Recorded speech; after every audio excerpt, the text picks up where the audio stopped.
잠깐 기도하시겠습니다. 아름다운 봄날의 신선함처럼 저희 영혼의 부활의 기쁨을 허락해 주신 하나님 아버지, 오늘 또 세상 만물이 주님께서 창조하신 때부터 계획하신 생명의 아름다움과 향기와 신선한 바람이 혼탁한 세상을 맑게 하여 하늘의 영광을 보게 하시는 은혜를 감사드립니다.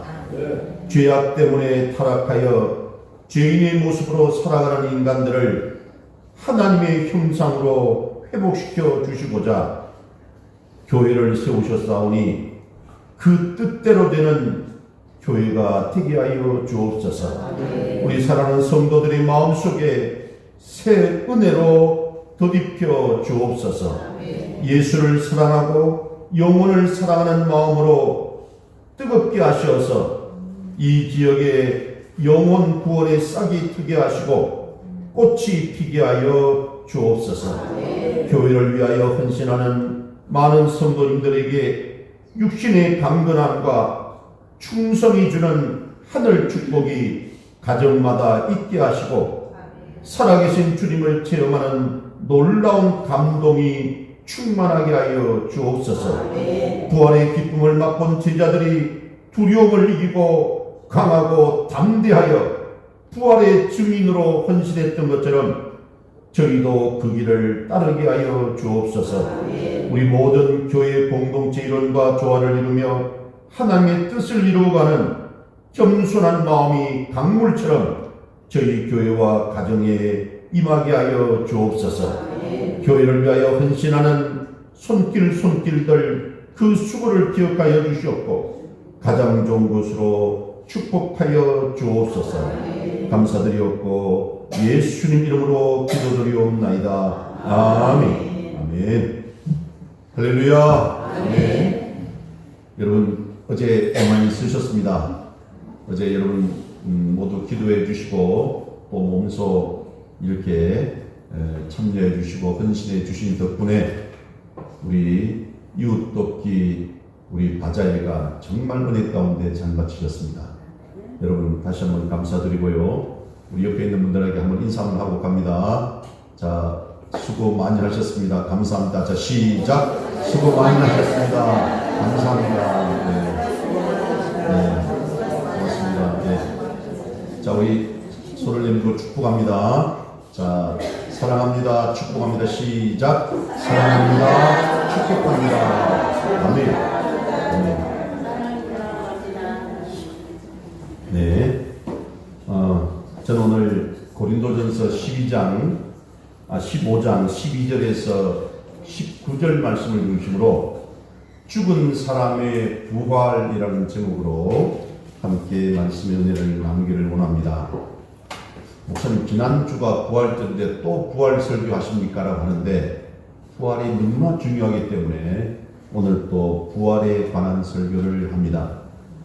여러분, 부활하신 예수님은 우리의 생명의 주요 만왕의 왕이십니다. 아멘. 여러분, 예수 그리스도가 부활하시고 살아계심을 증거하는 것만큼 신나는 일이 없을 것이라고 생각을 합니다.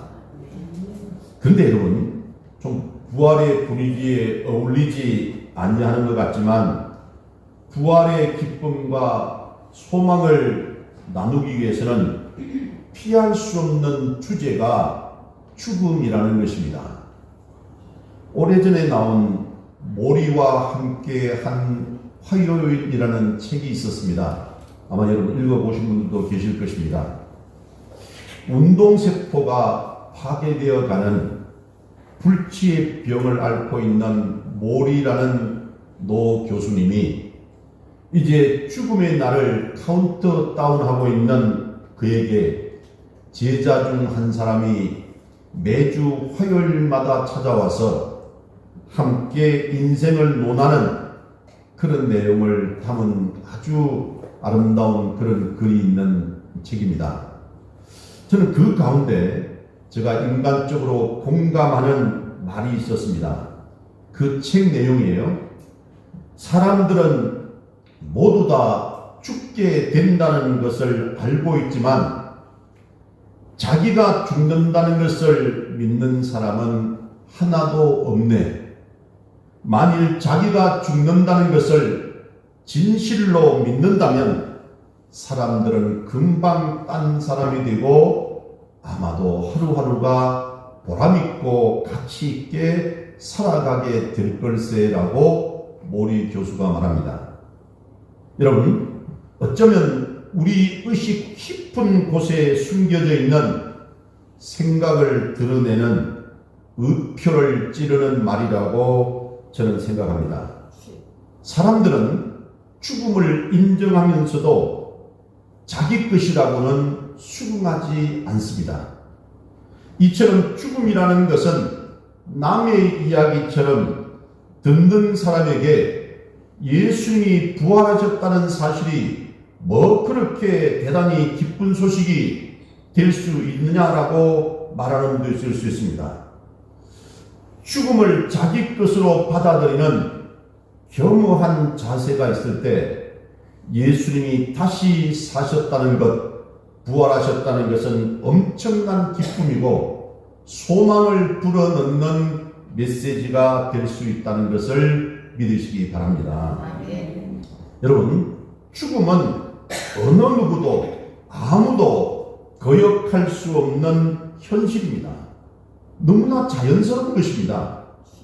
마치 아침에 일어나 먹고 마시고 하루 종일 일하다가 밤이 되면 자는 것과 전혀 다를 바가 없어 보이는 자연스러운 것이 죽음이라는 생각이 듭니다. 시편 기자가 표현한 것처럼 마치 홍수가 쓸어가듯이 죽음이 사람들을 끌고 갑니다. 현실이 그렇습니다. 우리가 왜 부활하신 예수 그리스도에게 매력을 느낍니까? 왜 예수님이 죽었다가 다시 살아나셨다는 것이 우리의 관심사가 되는가 하는 것입니다. 왜 무덤을 갖고 있지 아니하신 하나님의 아들을 믿으려고 하는 마음을 갖는 것입니까? 왜 그렇습니까? 어떤 분은 그것이 진리이기 때문이라고도 대답할 수 있습니다. 맞습니다. 또 어떤 분은 너무나 좋은 소식 아닙니까? 라고 말할 수도 있습니다. 맞습니다. 그러나 저는 좀 더 인간적인 대답이 필요하다고 생각을 해봅니다. 우리는 인간이기 때문에 너무 고상하게 대답을 하면 왠지 모르게 마음에 잘 와닿지가 않습니다. 마음에 잘 와닿지도 않는데 다 이해한 채 한다면 본심을 숨긴 어쩌면 위선일 수 있고 가식이 될 수도 있기 때문에 좀 더 인간적인 대답이 필요하다는 것이죠. 우리도 마찬가지 아닙니까? 오늘 이 자리에 있는 저와 여러분 우리들 중에는 죽음을 환영할 사람이 아무도 없습니다. 죽음을 자기 것으로 받아들이기를 원하는 사람도 아무도 없습니다. 죽음이 끝이라는 것을 인정하고 싶은 사람도 아무도 없습니다. 한번 생각해 보십시오. 불면 날아갈까 지면 깨어질까 하면서 그렇게 애지중지 기워하던 내 자녀가 세상을 떠났다고 가정합시다. 여러분, 그 자녀의 시체를 앞에 놓고 울부짖는 부모의 심정이 어떻겠습니까? 아이가 다시 살았으면 좋겠다는 생각 말고 다른 무엇이 있겠습니까? 어느 누구라도 그 부모의 입장이라면 부활을 믿고 싶지 않는 사람이 있겠습니까? 거짓말이라도 믿고 싶고 매달리고 싶은 것이 부모의 심정 아니겠습니까? 그러므로 예수 그리스도가 죽음을 이기고 사흘 만에 부활하셨다는 것은 우리에게 엄청난 메시지고 우리의 생각을 확 뒤집어 놓을 수 있는 놀라운 복음이라는 사실을 인정합니다. 그런데 오늘 사도 바울은 오늘 보면 고린도전서 15장 전체를 죽은 자가 다시 살아날 수 있다는 사실을 변증하는데 할애하고 있습니다. 그는 먼저 예수님의 부활이 사실이고 진실이라는 것을 이야기합니다. 예수님은 성경대로 살아났다고 바울은 말합니다. 사절에 보면 성경대로 그리스도께서 죽으시고 살아나셨다라고 기록되어 있어요. 예수님의 부활은 영어로 액시던트, 어떤 사건이나 사고가 아닙니다. 어쩌다 일어난 우연한 사고나 돌발적인 상황이 아니라는 것입니다. 그것은 오래전부터 예고된 일입니다. 수백 년 전부터 구약의 선지자들이 영감을 받아서 장차 이 세상에 오실 하나님의 아들이 죽음을 이기시고 살아날 것을 여기저기에 예언해 놓았습니다. 지난 주간에도 그것을 말씀드렸어요. 그 한 해로 시편 16편 10절에 보면 다윗이 이렇게 예언하고 있습니다. 우리 16편 우리 10절 말씀 읽어봅니다. 시편. 자, 시작. 이는 주께서 내 영혼을 소홀에 버리지 아니하시며 주의 거룩한 자를 멸망시키지 않으실 것이니이다. 아멘. 여기 수월은 옛날에는 음부라고 그랬고 또 어떻게 보면 지옥이라고도 말합니다. 주님께서 내 영혼을 지옥에 내버려 두지 않을 것이고 주를 믿는 거룩한 하늘 백성들을 멸망시키고 끝내지 않을 것이라는 것이 다윗은 자기를 두고 하는 이야기가 아닙니다. 자기를 빗대어서 장차 세상에 오실 예수 그리스도가 죽지만 반드시 살아날 것임을 예언하고 있는 것이죠. 또한 예수님은 여러분 요나의 경우를 예로 들어서 자기가 부활할 것을 말씀하셨습니다. 지난주도 그렇고 그 앞에도 우리 전도사님이 요나에 대해서 설교하셨잖아요. 여러분 요나라는 선지자가 있습니다. 하나님께서 니느웨로 가서 복음을 전하라고 명령을 하셨는데 요나는 가기가 싫어서 도망을 칩니다.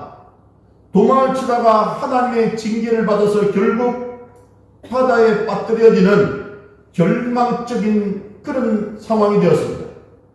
하나님께서 그 요나를 위해서 큰 물고기를 준비하셨다는 것이에요. 저는 이게 때로는 얼마나 은혜가 되는지 몰라요. 우리를 완전히 죽음의 지경까지도 우리를 그 고난의 극한의 상황까지 밀어넣으면서도 마지막 상황에서 우리를 구원해 주시려고 하나님께서 준비해 주시는 것이 있더라는 것이에요. 아멘. 여러분 그 큰 물고기가 고래인지는 확실하지 않지만 그 큰 물고기 뱃속으로 빨려 들어가서 3일 동안 지옥의 고통을 당하다가 나왔습니다. 그런데 예수님이 그 사건을 놓고 마태복음 12장 40절에서 이렇게 말합니다. 우리 마태복음 12장 40절 같이 읽어봅니다. 시작. 요나가 밤낮 사흘 동안 큰 물고기 뱃속에 있었던 것 같이 인자도 밤낮 사흘 동안 땅속에 있으리라. 아멘. 여러분 이런 배경을 가지고 있었기 때문에 예수님은 돌아가시기 전에 제자들을 앉혀놓고 말씀하셨던 것이에요. 내가 십자가에서 고난을 당하고 죽는다. 그러나 사흘 만에 다시 살아날 것이다 라고 말씀하십니다. 아멘. 그러므로 예수님이 부활하시지 않으셨다면 그분은 예수님이 아닌 것입니다. 우리의 구원자가 아니에요. 우리도 그분을 믿을 이유가 없습니다. 이렇게 성경대로 살아나셨다고 하는 것은 대단히 중요한 의미를 가지고 있습니다. 그것은 예수님의 부활이 진실이라는 것을 입증할 수 있는 가장 중요한 단서 중에 하나인 것이죠. 예수님은 구약 선지자가 예언한 대로 부활하셨습니다. 예수님의 부활을 목격한 자들이 많이 있다고 바울은 말합니다. 오늘 우리 교동문에서도 그걸 읽었는데 고린도전서 15장 5절 쭉 이후에 보면 바울이 대충 언급한 사람들 이름이 쭉 나옵니다. 여러분 예수님의 부활은 이만큼 확실한 것이 사실인 것입니다. 거짓이 아닌 것입니다. 또 바울은 예수님의 부활은 자기의 간증이기도 하다고 말씀합니다.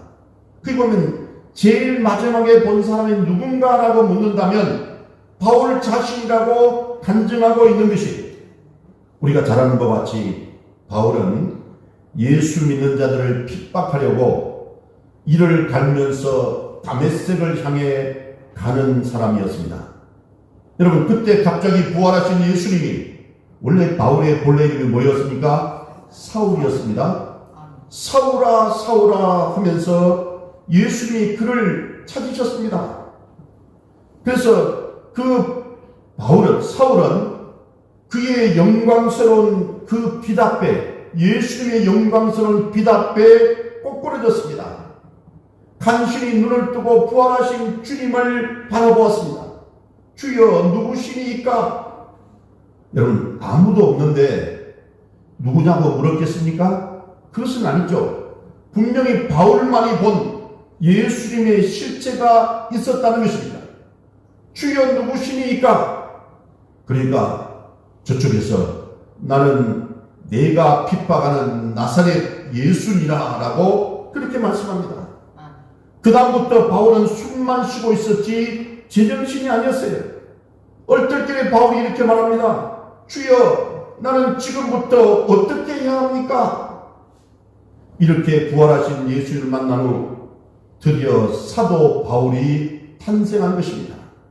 사도 바울은 예수님이 부활하셨다는 것을 가장 확실하게 증언할 수 있는 가장 확실한 간증자였던 것이죠. 바울은 이런 사실을 가지고 고린도전서 이 초반에 예수님이 부활하셨다는 것을 쭉 이야기하고 간증하고 있습니다. 이처럼 예수님의 부활은 우리가 부인할 수 없는 역사적 진실입니다. 아멘. 여러분, 진실이기 때문에 복음이 지금도 이 땅에 넓게 증거되고 있는 것이, 어제 우리 필리핀에 있는 서태원 선교사님이 제게 카톡을 보냈더라고요. 우리 영혼이 건강한 교회 성도님들 덕분에 부활주일도 은혜롭게 잘 보내고 또한 건강하게 선교사 사역을 잘하고 있습니다. 진심으로 감사드리고 목사님과 성도님들께 안부를 묻습니다라고 그렇게 카톡이 왔더라고요. 저도 참 애쓰고 수고한다라고 그렇게 보냈는데, 만일 여러분 예수님의 부활이 없다면 그 서태원 선교사가 정신이 나갔습니까? 그 사람이 30년 동안 필리핀에 가서 그 오지에서 고생하고 더위와 싸우면서 그렇게 하는 것이 쉬운 일입니까? 자기 사랑하는 둘째 딸이 거기에 환경에 적응을 못해서 쉽게 말하면 조현병이 생겨가지고 지금 정신병이 난 것이죠. 그래서 지금도 부산에 있는 정신병을 입원하고 있지 않습니까? 아니 그 사람이 제정신이라면 왜 그 필리핀에 아무도 없는 그곳에 가서 그렇게 그 일을 하겠습니까? 여러분, 예수님이 살아나신 것이 진실이기 때문에 지금도 전 세계에 있는 교회의 성도들은 믿음을 지키기 위해서 오늘 또 자기 생명을 내어놓고 투쟁하고 있습니다. 진실이기 때문에 지금도 지구상에 있는 수십억의 사람들이 예수의 이름을 부르면서 무릎 꿇고 경배하고 있는 것이 꿈이었는 이야기라면 누가 생명을 걸렸습니까? 꾸며낸 이야기에 누가 변화를 받을 수 있습니까? 살아계신 그분이 오늘 또 계시기에 그 이름만 불러도 귀신이 쫓겨나가고 그 이름만 불러도 병든 자가 나음을 얻고 그 이름만 불러도 영적으로 죽었던 자가 구원받고 다시 돌아오는 것임을 믿으시기 바랍니다. 아멘. 예수님은 오늘 또 살아계십니다. 아멘. 그러면 예수님의 부활을 이렇게 확실하게 믿을 때 그럼 과연 우리에게 어떠한 영적 유익을 얻을 수 있는 문제인가를 한번 생각해 볼 필요가 있습니다. 아주 너무너무 많을 것입니다. 예수님의 부활이 가져다 준 혜택에 대해서 논하면 끝이 없을 거예요. 저도 한 10시간은 이야기할 수 있을 것 같아요. 그러나 고린도전서 오늘 본문 15장을 중심으로 몇 가지만 간단하게 정리하면 이런 이야기가 있습니다. 이런 유익이 있습니다.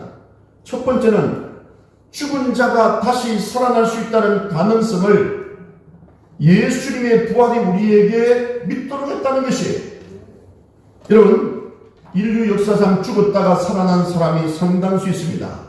성경에 나오는 사람만 해도 여러 명입니다.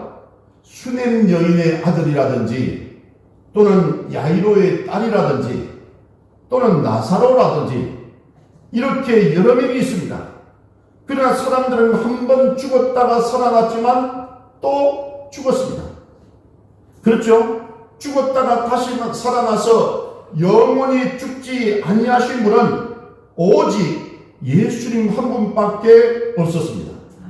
오늘 본문 12절에 바울의 엄중한 책망이 나옵니다.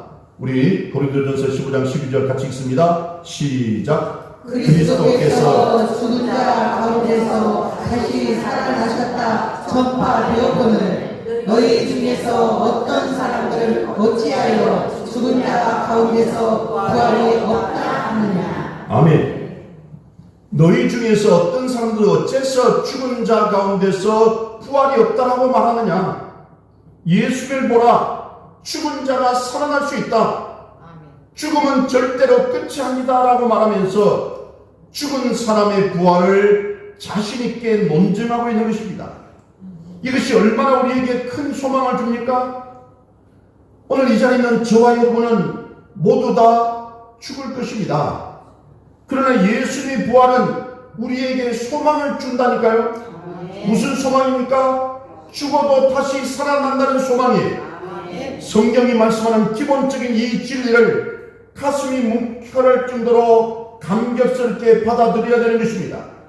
그렇지 않고 그냥 맹숭맹숭하게 자신이 정말 하나님의 진리에 매료되어 예수님 이름 앞에 굴복한 사람인가를 한번 물어보시기 바랍니다. 예수님은 분명히 부활하셨습니다. 그러므로 죽은 자는 얼마든지 살아날 수 있는 것이에요. 예수님의 부활은 이 죽은 자가 다시 살아날 수 있다는 가능성을 우리에게 보여주었습니다. 이건 놀라운 이야기입니다. 정말 놀라운 이야기입니다. 이것이 바로 예수의 부활이 우리에게 가르쳐주는 것이에요. 다시 말씀드리면 여러분, 예수님의 부활이 우리에게 주는 축복 첫 번째는 뭐냐면 죽은 자가 다시 살아날 수 있다는 것입니다. 죽은 자가 다시 살아날 수 있다는 것. 좀 이따 다시 말씀드리겠습니다. 예수님의 부활이 우리에게 주는 축복 두 번째는요, 우리의 믿음과 구원을 확실하게 보장해 준다는 것입니다. 우리의 믿음과 구원을 확실하게 보장해 준다는 것.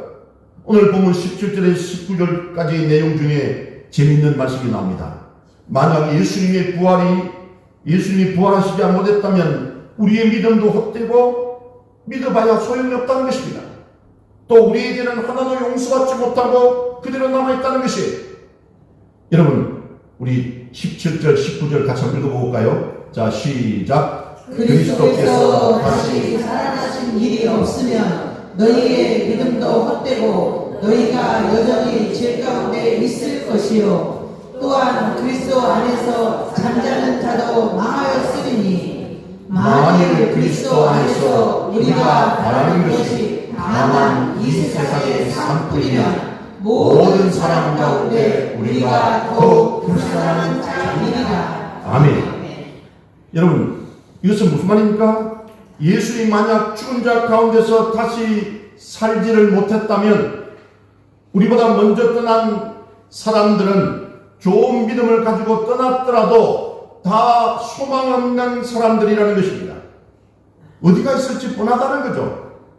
또 예수님이 부활하시지 않았다면 이 세상에서 제일 불쌍한 사람은 누구라고 합니까? 예수 믿는 사람이라고 합니다. 어디에 그런 말씀이 있습니까? 방금 읽은 19절에 보니까 만일 그리스도 안에서 우리가 바라는 것이 다만 이 세상의 삶뿐이면 모든 사람 가운데 우리가 더 불쌍한 자라고 말씀합니다. 예수님이 부활하시지 않았고 그가 전하는 예수의 부활이 꿈에 난 이야기나 전설이나 신화에 지나지 않았다면 이 세상에 바울만큼 불쌍한 사람도 없을 것입니다. 멍청이도 한참 멍청한 사람이죠. 근데 바울만 불쌍합니까? 아닙니다. 저와 여러분도 이렇게 좋은 날씨에 왜 하필이면 여기 와서 앉아 있습니까? 벌써 예배드리면 힘이 드는데 왜 여기 와 앉아 있느냐는 것이, 요즘 여기저기 꽃이 피는 계절인데 야외에 나가서 도시락 풀어놓고 먹어가면서 사랑하는 가족들과 함께 꽃향기도 맡고 아름다운 인생의 꿈도 서로 나누면 좋을 텐데 왜 이 좋은 날 여기에 와 있습니까? 우리의 이유가 무엇입니까?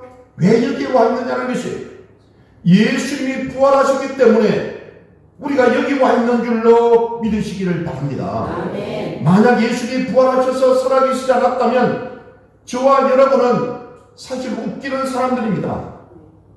거기다가 정성껏 헌금까지 준비해 가지고 왔으니 말입니다. 저도 목사라고 하는 이 일을 왜 할 이유가 없는 것이죠. 아무런 이유가 없는 것입니다. 그래서 바울이 이렇게 솔직하게 이야기합니다. 예수님이 부활하시지 않았다면 정말 우리는 불쌍한 사람들이다. 여러분, 하나님이 두려워서 못하는 일이 얼마나 많습니까? 그죠? 저도 때로는 육신의 정욕, 안목의 정욕, 이생의 자랑, 쓸데없는 그런 욕심, 여러분 왜 없습니까? 명예와 권력과 또는 허영심과 이런 모든 것들이 다 있지만 예수 믿는 사람이기 때문에 스스로 억제하고 자제하고 스스로 그렇게 하는 것이죠. 그러므로 부활이 있음으로 인해서 우리의 믿음도 있고, 부활이 있음으로 해서 우리의 구원이 보장되고, 부활이 있음으로 해서 우리에게 소망이 있고, 부활이 있음으로 우리는 이 세상 사람 중에서 불쌍한 사람들이 아니고 영광스러운 자고 가장 복받은 사람들이고 정말로 멋진 사람들이라는 것을 믿으시기 바랍니다. 부활이 이렇게 중요하기 때문에요, 신약 성경 27권 가운데 예수님의 부활을 직접 언급한 성경이 17권이고 나머지 10권도 간접적으로 다 예수님의 부활을 언급하고 있습니다. 즉 예수님의 부활을 빼고는 신앙의 말씀이 성립되지 않는 것입니다. 여러분, 그렇습니다. 예수님이 주는, 부활이 주는 축복은 첫 번째는 죽은 자가 다시 살아날 수 있다는 것, 두 번째는 우리의 믿음과 구원을 확실하게 보장해 준다는 것입니다. 세 번째는 뭐냐? 예수의 부활은 우리의 부활을 보장해 준다. 예수의 부활은 내 부활이라는 것입니다. 여러분, 우리로 하여금 이처럼 자신있게 말할 수 있도록 해주는 것입니다. 여러분 한번 따라해 주시면 고맙겠습니다. 예수의 부활은 우리의 부활을 보장해준다. 시작. 예수의 부활은 우리의 부활을 보장해준다. 한 번 더. 예수의 부활은 내 부활이다. 시작. 예수의 부활은 내 부활이다. 아멘. 여러분, 본문 20절에 보면 이런 말씀도 있어요. 20절 같이 읽어봅니다. 시작. 그러나 이제 그리스도께서 죽은 자 가운데서 다시 살아나사 잠자는 자들의 첫 열매가 되셨도다. 아멘. 아멘.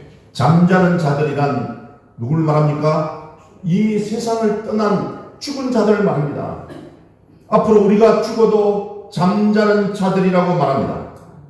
부활하신 예수님께서 세상을 떠난 모든 사람들, 다시 말하면 먼저 간 성도들의 첫 열매가 되신다고 기록되어 있어요. 여러분, 이게 보면요, 왜 첫 열매냐면 잠깐 말씀드릴게요. 유대나라 사람들은 추수기가 다가오면 들녘에 나가서 먼저 익은 곡식들을 조금 배워옵니다. 그것을 들고 하나님 앞에 나와서 흔들면서 요제를 드립니다. 이 요제라는 것이 흔들어서 제사를 지내는 거예요. 여러분, 처음 익은 곡식단을 들고 요제를, 다시 말하면 제사를 지내면서 하나님 앞에 이렇게 기도를 드리는 것입니다. 하나님 감사합니다. 이번 농사에도 축복하시어서 이른 비도 주시고 늦은 비도 주시어서 이렇게 추수하게 하심을 감사드립니다. 이제 앞으로 추수할 동안에 주님이 우리를 지켜주셔서 30배, 60배, 100배의 결실을 거두게 하여 주옵소서라고 그렇게 기도하는 거예요. 여러분, 손에 들고 있는 처음 익은 열매는 무엇을 의미합니까? 들판에 있는 모든 곡식이 다 익을 것이라는 것을 전제하는 열매입니다. 그리고 들녘에 있는 모든 곡식을 대표해서 첫 열매가 하나님 앞에 드려지는 것입니다. 여러분, 근데 여기서 말하는 첫 열매는 지금 누구를 말합니까? 예수님을 말합니다. 여러분, 이와 마찬가지로 예수님이 죽음을 이기시고 부활하셨다는 것은 무엇을 의미합니까? 다음에 예수 믿고 따라올 모든 성도들의 부활을 보증하는 것입니다. 여러분, 이 이야기가 재미없을지 모르지만 정말 중요한 이야기예요. 여러분, 예수님의 부활을 보면 그 다음에 다 따라서 부활하게 될 것을 알 수 있다는 이야기입니다. 이게 얼마나 중요한 얘기인지 몰라요. 예수님이 우리에게 주시는 구원은 완전 구원입니다. 완전 구원은 영과 육이 다 구원받는 것이에요. 예수님이 부활하기 전에는요, 세상에 살다가 죽으면 우리 영은 하나님 나라로 갑니다. 그러나 그것은 어디까지나 대기소에서 머무는 거예요. 여러분, 그런 완전 구원이 아닙니다. 하나님 나라에서 우리 영혼이 어느 때를 기다리고 있는 것이, 땅에 묻혀 썩은 저 육신이 예수님이 부활하실 때 입었던 영광스러운 몸을 입고 부활하여 하늘에 있는 영과 결합해서 영원한 때를 기다리고 있는 것입니다. 이것을 일컬어 성경은 영화라고 해요. 몸의 구속입니다. 몸의 구원이에요. 로마서 8장 23절에 이런 말씀이 있습니다. 우리 로마서 8장 23절 읽어봅니다. 시작. 그뿐 아니라 또한 우리 곧 성령의 처음 믿는 열매를 받은 우리까지 속으로 발식하여 양자 될 것 곧 우리 몸의 성장을 기다립니다. 아멘. 우리 몸의 구원을 여러분 목을 빼고 기다린다는 거예요. 여러분, 하나님께서 우리에게 이렇게 완전 구원을 주십니다. 영혼만 구원받는 게 아니에요. 우리 육신도 구원받는 것입니다. 영과 육이 결합해서 마치 부활하신 예수님의 영광스러운 모습을 그대로 닮아 주님과 함께 영원히 살도록 하는 것이 완전 구원인 것이에요. 이 구원을 우리가 기다리고 있는 것이에요. 그러면 예수님 부활은 바로 내 부활이라는 것입니다. 독일의 복음주의 신학자 에릭 사우어가 이런 말을 했습니다. 부활절은 예수님의 부활로부터 시작해서 우리 성도의 부활로 끝난다. 그럼 우리는 두 개의 부활절 사이에 살고 있다. 여러분, 예수님의 부활과 우리 부활 사이에 우리가 살고 있다는 것이에요. 그러므로 우리는 예수님이 주는 그 믿음의 능력을 가지고 우리의 부활을 향해서 달려가는 사람들이라고 그렇게 그 사람은 말했어요. 참 멋진 말 아닙니까? 따라서 우리가 예수님의 부활을 믿으면 죽음을 바라보는 패러다임이 바뀝니다. 죽음이 두려운 것이기는 하지만 절망적인 것으로 보지 않는 것이, 죽음이 불쾌한 것이기는 하지만 저주스러운 것으로 보지 않습니다. 죽음이 우리 생의 종지부를 찍는 것으로 여겨지지만 그것이 마침표라고 보지 않는다는 것이, 어떤 의미에서는 우리 모두에게 예수님의 부활 때문에 죽음 자체를 부정할 수 있는 배짱이 있고 믿음이 있는 것입니다. 예수님이 죽은 자를 놓고 잔다고 말씀하시지 않으셨습니까? 그것은 죽음 자체를 인정하지 않는다는 것이, 우리에게는 그와 같은 담대함이 있는 것입니다. 여러분, 사람이 죽어가는 모습을 보는 것이 얼마나 세상에서 가장 피하고 싶은 일인지 모릅니다. 얼마나 비통합니까? 얼마나 어떤 면에서는 추합니까? 그리고 얼마나 허무합니까? 주님이 부활을 생각하면 먼저 떠난 내 아버지도 반드시 부활할 것임을 믿습니다. 먼저 떠난 우리 어머니도 부활할 것임을 믿습니다. 나보다 먼저 떠난 내 남편, 내 아내 반드시 부활할 것임을 우리는 믿는 것입니다. 내 가슴을 찌어짜면서 여러분, 세상을 떠난 내 자녀가 반드시 부활할 것임을 우리는 믿는 것입니다. 지금 이 세상에 살면서 불구의 몸으로 고통당하고 있는 사람이거나 몸 안에 질병을 가지고 씨름하는 사람이라 할지라도 예수의 부활을 생각하며 그 부활을 바라볼 때마다 그날이 되면 나는 예수님처럼 완전한 몸을 입고 영원토록 사는 하나님의 백성이 될 것이다 라고 하는 소망을 가진다는 것이 얼마나 큰 축복입니까? 우리 모두는 부활을 통해 완성될 영광스러운 존재라는 사실을 절대로 잊어서는 안 될 것입니다. 그런 날마다 예수님의 부활을 묵상합시다. 또 우리 자신이 부활을 그날을 늘 생각하는 습관을 가집시다. 그럴 때마다 우리는 이 세상에서 강하고 담대한 자가 될 수 있는 것입니다.